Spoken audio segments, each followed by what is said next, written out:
৪৮ ঘণ্টাৰ ভিতৰত ৰেজাউল কৰিম চৰকাৰক গ্ৰেপ্তাৰ কৰক এই দাবী উত্থাপন কৰিছে শৃংখল চলিহাই বীৰ লাচিত সেনাৰ নেতা শৃংখল চলিহাই সেই দাবী উত্থাপন কৰিছে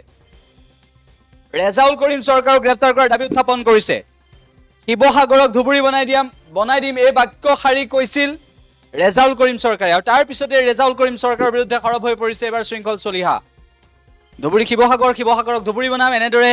যি প্ৰসংগত বক্তব্য ৰাখিছিল সেই প্ৰসংগক বৰ্তমান সময়ত অন্য দিশেৰে নিয়াবলৈ চেষ্টা কৰা বুলি এক প্ৰকাৰ অভিযোগ উত্থাপন হৈছে আৰু তাৰ মাজতে শৃংখল চলিহাই দাবী উত্থাপন কৰিছে যে ৪৮ ঘণ্টাৰ ভিতৰত ৰেজাউল কৰিম চৰকাৰক গ্ৰেপ্তাৰ কৰিব লাগে শৃংখল চলিহাই এই দাবী উত্থাপন কৰিছে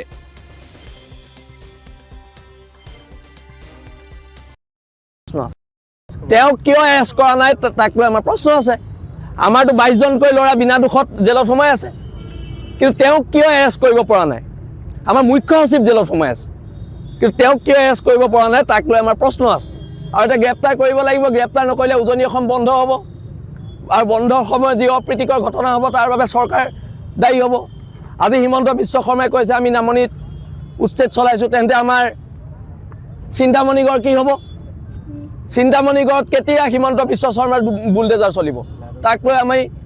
আমাৰ প্ৰশ্ন আছে আজি সন্দেহযুক্ত মানুহে আজি কোনোবা বিধায়কে কৈছে শিৱসাগৰত সন্দেহযুক্ত মানুহ নাই আমি ডাঠি কৈছোঁ শিৱসাগৰত সন্দেহযুক্ত মানুহ আছে যোৰহাটত আছে শিৱসাগৰত আছে ডিব্ৰুগড়ত আছে তিনিচুকীয়াত আছে সন্দেহযুক্ত মানুহ আছে এতিয়া অসমৰ ৰাইজে সিদ্ধান্ত ল'ব লাগিব যে ধুতিৰ লগত থাকিব নে লেখ যে ধুবুৰীত ক্ষমা খুজিলে নহ'ব পুখুৰীৰে গৈ শিৱসাগৰত উপস্থিত হৈ ক্ষমা খুজিব লাগিব শৃংখল চলিহাই এই মন্তব্যও কৰিছে ৰেজাউল কৰিম চৰকাৰক প্ৰত্যাহ্বান জনাইছে শিৱসাগৰত আঁঠুলৈ ক্ষমা খোজাৰ কথা উল্লেখ কৰিছে শৃংখল চলিহাই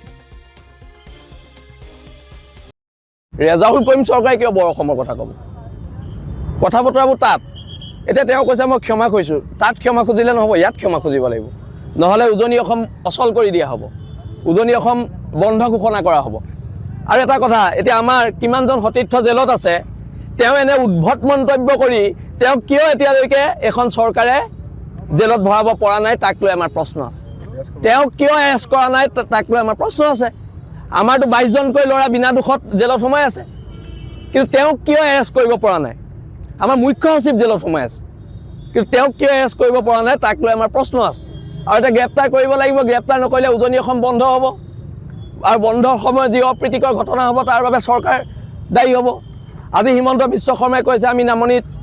উচ্ছেদ চলাইছোঁ তেন্তে আমাৰ চিন্তামণিগড় কি হ'ব